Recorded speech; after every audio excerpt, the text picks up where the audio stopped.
help us understand how Zillow sees the world of real estate, please welcome guest moderator Lee Gallagher of Fortune and the CEO of Zillow Group, Spencer Rascoff.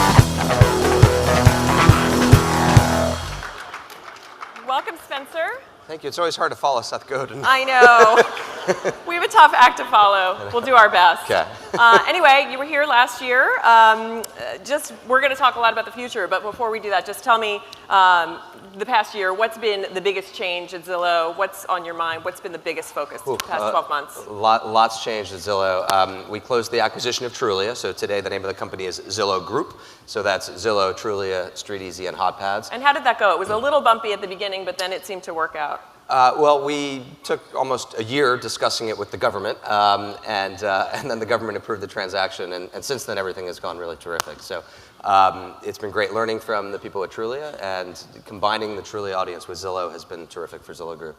You have actually made a lot of acquisitions. Trulia got a lot of headlines, obviously, but you've made 10 acquisitions since 2010 when you came on board. The most recent one was .loop, which I think is interesting because this is a company that does simplifies the paperwork for real estate transactions. It seems that that's your first foray into kind of the back end. Is that a shift for you? So the acquisition of .loop was really important for us. It's a leader in transaction management in the real estate space. And for us, it's totally on strategy because we want agents to be more efficient. We want agents to be able to do more deals. So, I mean, perfect example, I was in Las Vegas at a conference in December, and an agent from Kansas City came up to me and said, Spencer, I just closed a deal sitting here in Las Vegas, in Kansas City, but in Las Vegas, on my iPhone using .loop. And I'm on pace to do 50 deals this year.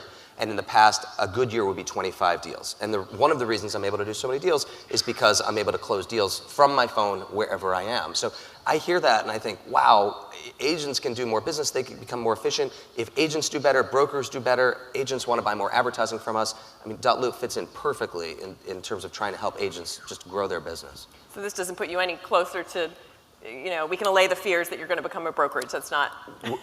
We're not going to become a broker. So yeah. We sell ads, not houses. Right. We're a media company. I've said that thousands of times. Yeah. And we want agents to be successful. I mean, we have a whole business built on agents earning commissions on having this huge audience that connects an audience of consumers with local professionals. If agents do well, brokers do well. If agents do well, they buy more advertising from us. So Brad earlier in his remarks was talking about the many ways that the real estate industry is getting disrupted. And we're seeing it in Fortune 500 industries that have not yet had disruption yet, and suddenly it's happening overnight, whether it's hotels or DuPont. I mean, every industry this is happening.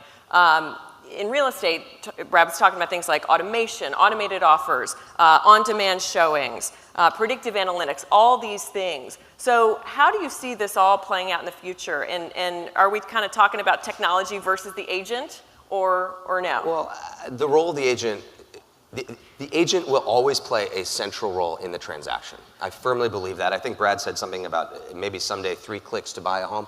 I totally disagree. I completely disagree with that.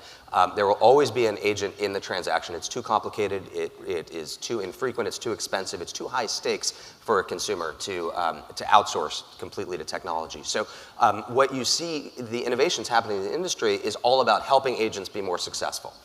So that is absolutely changing. A lot of these so-called disruptions, though, they seem really disruptive at the time, and then a couple years later, they're very standard. So when we launched Zestimates 10 years ago, they were very disruptive, very controversial, and now automated valuation models are all, they're on most broker sites. Most agent websites have automated valuation models today.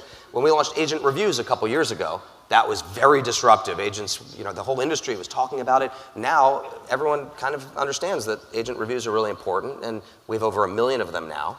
And then we were just talking backstage. Today, we just rolled out agent reviews on brokerage websites. So agent reviews now are on sites like Windermere.com in my neighborhood in Seattle, for example. They actually have Zillow reviews on the broker website, and we're now pushing them through other technology companies. So seems really disruptive at the time. A couple years later, we all say yes, of course. So between ratings and reviews, and I know you're putting a lot of focus on Premier Agents, and your earnings are starting to show that the revenue is increasingly coming from those.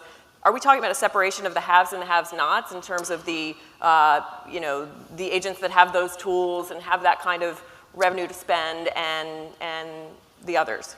Yes. So the part-time agent is going to have a very hard time competing in a world where consumers expect their expert professional to always be available.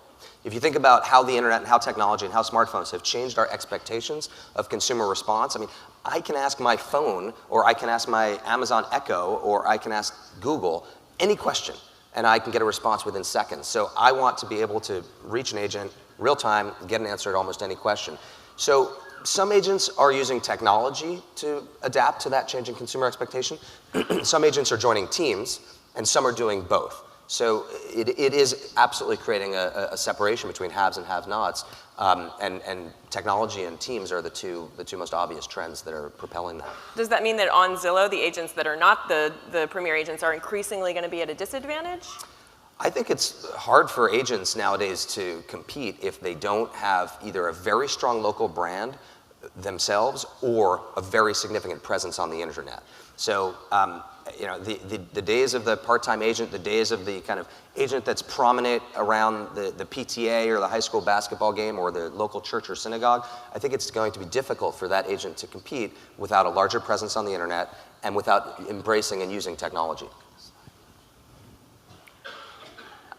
I need to ask people who have empty seats next to them to raise their hands and keep them up so people can find a chair. This is a good problem to have. Spencer's got some seats. Okay, thank you. We return now to our regularly scheduled programming. You may want to keep the hands up a couple minutes anyway. Okay. What is the biggest way? So you are the disruptor. You've come in and I prefer you hate that word. I prefer innovator. Okay. Innovator. Nevertheless. Disrupt is unnecessarily provocative. Okay.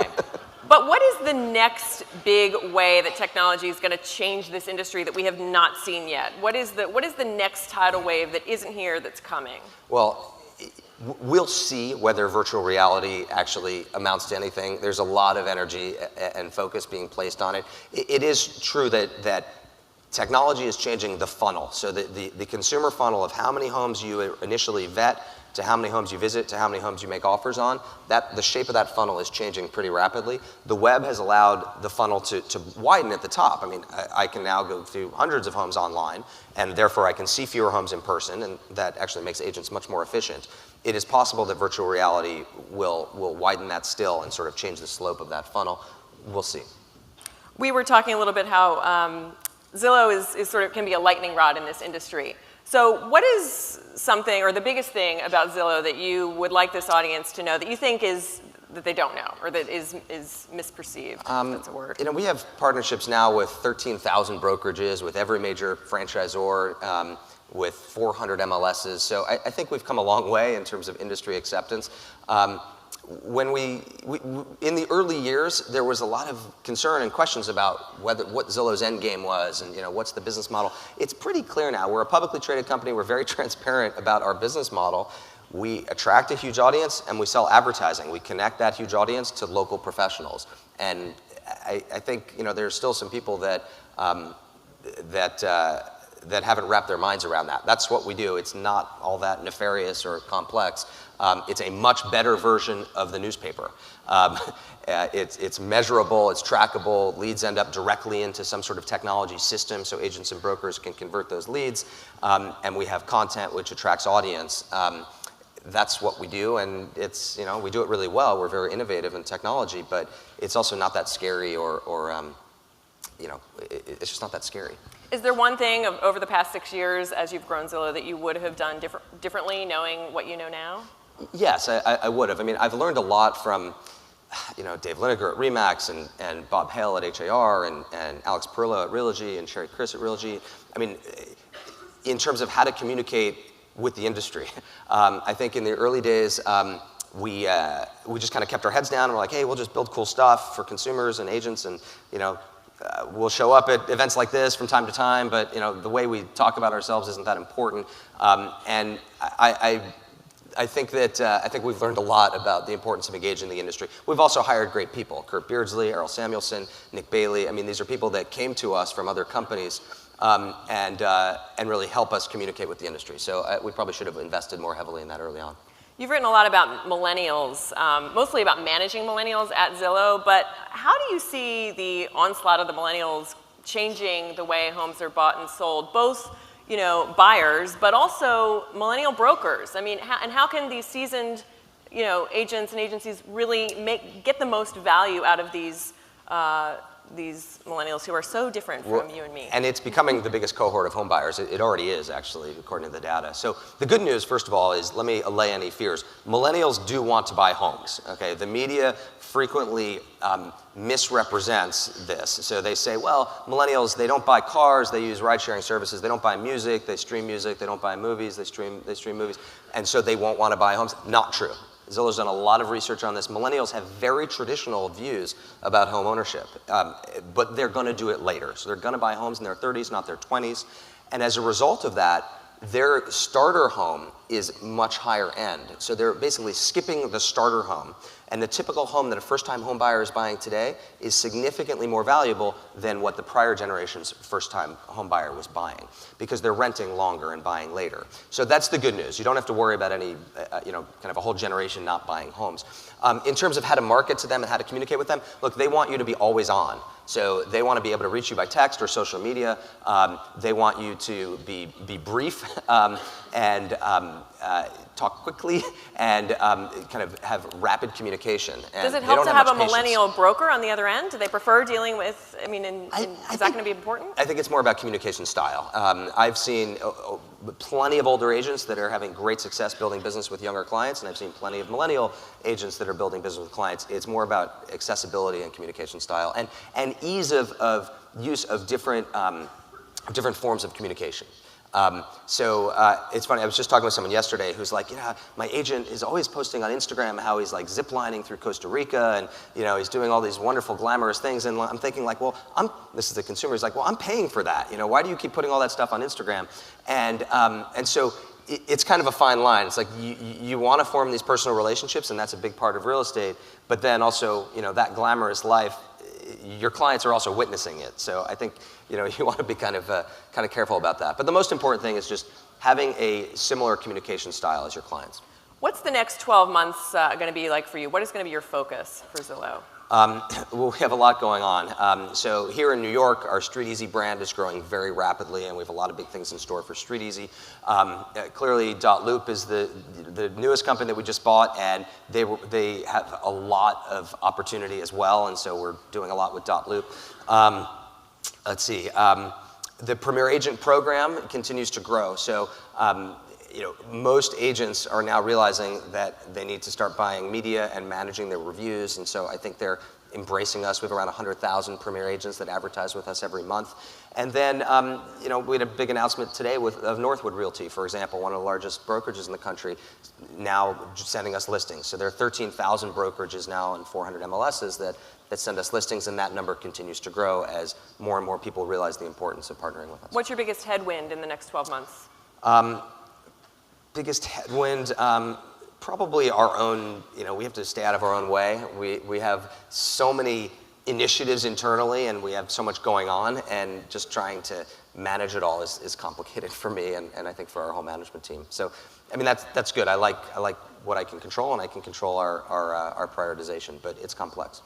So Zillow you hit your 10-year anniversary next month, I think. Yeah. So let's look to the next 10 years. What would you want the headline to be on Zillow in 2026? You were the editor of your newspaper, so give me a 5-word headline, your high school newspaper, 5-word headline that is the story about Zillow 10 years from now. 5-word headline. Well, Zillow Group takes 2 of those 5 words. 7. Okay,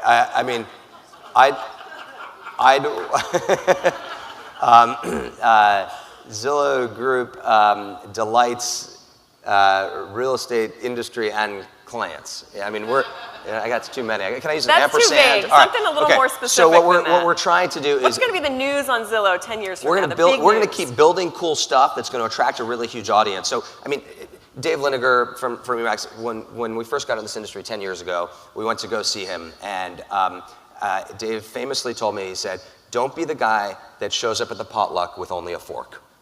And that story resonated, and it has it has become lore within Zillow Group. So I'm trying to make sure that we're not the guy that just shows up with the fork. So what are we bringing to the party? We're bringing technology, innovation, a huge audience. That's what we're bringing to the real estate industry, and the way we make money is by selling advertising. That's not going to change. So 10 years from now, I hope we'll keep building cool stuff. We'll have this huge audience across multiple brands, and agents, brokers, and MLSs will choose to continue partnering with us to connect with that huge audience. So really more of the same, honestly.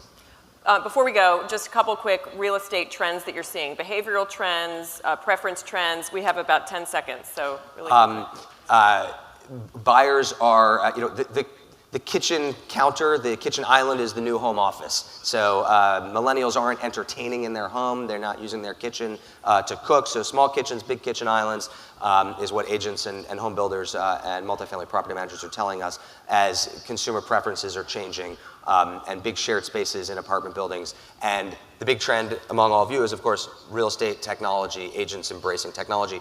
You've all done the right thing by being here. It's because you know this stuff is important. And increasingly, people that are not in this room are going to be left out and aren't going to be able to keep up. Spencer, thank you. We'll see you back here in 10 years, and we'll see what the story is, It's a okay? date. Thank you. Please, thanks, Spencer.